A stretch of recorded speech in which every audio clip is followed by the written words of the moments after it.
Good morning, everyone. My name is Mighty Stream. I'm brought to you by Hope Through Navigation, and this is our Hood Recovery Services. And I'm going to be doing your spiritual principle a day in a meditation for July the 14th. So let's go ahead and get into that. I have a meeting, a recovery meeting that I'm going to be doing in just a few moments. So let's go ahead and look at this, read it together. July 14th, acceptance and relationships. I am not sure, going to full screen there. Okay, acceptance and relationships, page 203. Recovery is not always a tidy process. We are building intimate relationships with other people and with a power greater than ourselves. And neither of these comes naturally to all of us. Living Clean, Chapter 5, Relationships, Opening Essay. Before getting clean, a meaningful relationship was one that got us what we wanted. Now, more and more, we find ourselves getting to know and love other people through NA, sometimes members we never would have expected to connect with. We start by being honest and empathetic with the eccentric bunch of clean addicts we find in recovery. Through working the steps, we also, to our surprise, begin to develop intimacy with a higher power. But we don't always know what to make of these new assets. Our lives are surely better with their addition, so we accept these unforeseen gifts even when it feels awkward. We realize these new relationships can teach us a lot. We make progress, even when it's 2 steps forward, 1 step back. Our intentions aren't to cause pain, but sometimes we end up doing just that. We lean on our sponsor for help and learn to apply spiritual principles. We are starting to accept the fact that we need other people. We also accept our need for restoration to sanity and seek out a power greater than ourselves for help with that. Some of us return to a spiritual practice we grew up with. Others discover, define, and create beliefs that work for them. We pray, we listen, and if our heads are in the right place, sometimes we even get answers.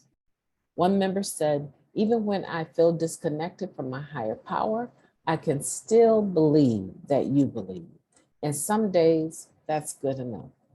Relationships with the higher power and other people have rough patches even when we work a program. Our ability to accept ourselves and others helps us learn from challenging relationships instead of running from them.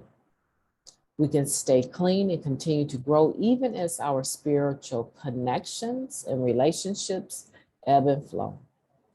When we work the steps, our relationships get better over time, just like we do. Even though it's messy at times, I can give myself credit for how far I've come in learning to build relationships with others and with my higher power. What a beautiful meditation. What a spiritual principle of acceptance in dealing with acceptance in relationships. I enjoyed this meditation.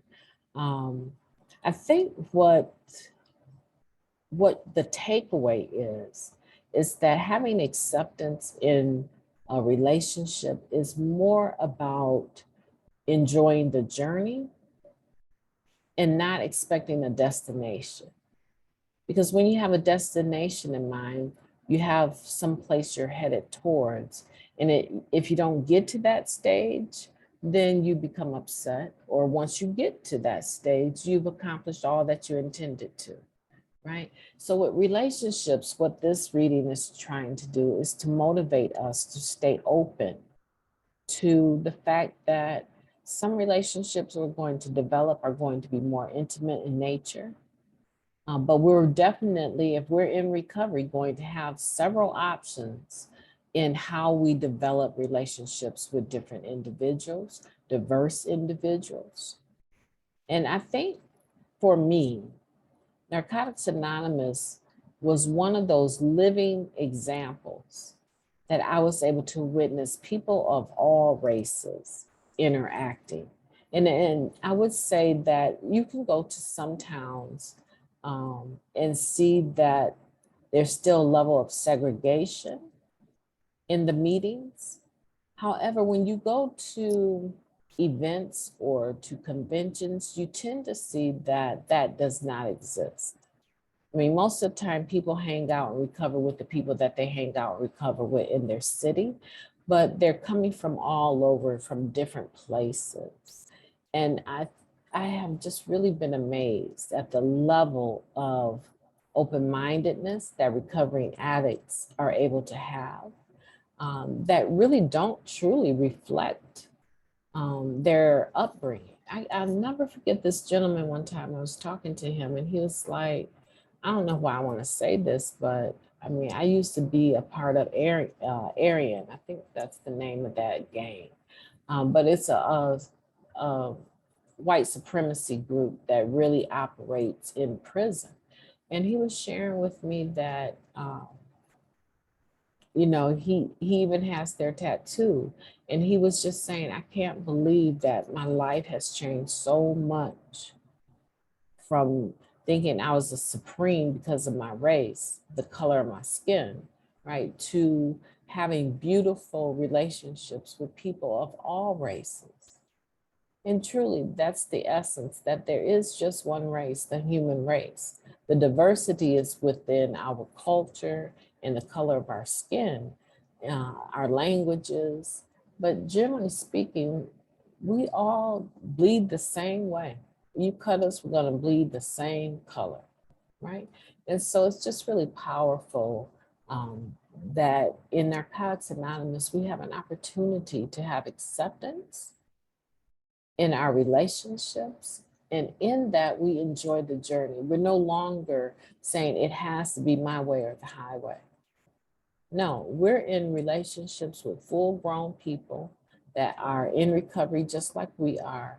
And we learn to practice the spiritual principle of acceptance, the ebb and flow of those relationships, and tolerance when the ebb or the flow is in a way or a direction that doesn't necessarily agree with us. It's not, you know, the end all be all, that it has to go this way. We learn to step back sometimes and let people be where they're at, but we don't have to withdraw our support of them as individuals, that we love them and that we care about them, right? And sometimes I think we get that confused, you know. There's just some things that I choose not to be a part of, around in the rooms that I choose not to participate, because there can be, you know, some cliques can be very bullying, like, and usually every clique has one person that is considered to be the weaker link. And if I was to look at it, I would say actually they're the stronger spiritual minded person, but sometimes they can be picked on, right? They can be targeted because they operate a little bit different, a little bit more subtly, or, you know, and so I don't participate in those kind of cliques or relationships. I believe that shaming people, putting people down just to make yourself look good is not acceptable, you know. But I just want to say that, you know, you don't have to not love. You may not like, but to not love other individuals in recovery because they're that much different from you, that's not spiritual at all. I want to encourage you today to think about those relationships in your life that you've put some distance between you and them, with the intent to not have them in your life at all just because they think a little bit different than you. And I want to challenge you to try to open that door back again, or at least make a bridge over troubled water if possible, right? If possible. It may not be possible. It's just like making an amends. If making an amends is going to harm to yourself or others, then you need to figure out a indirect way to do that, right? So in this situation, sometimes rebuilding a relationship in the spirit of love may not necessarily be the best healthiest thing. Talk to your sponsor about it, right?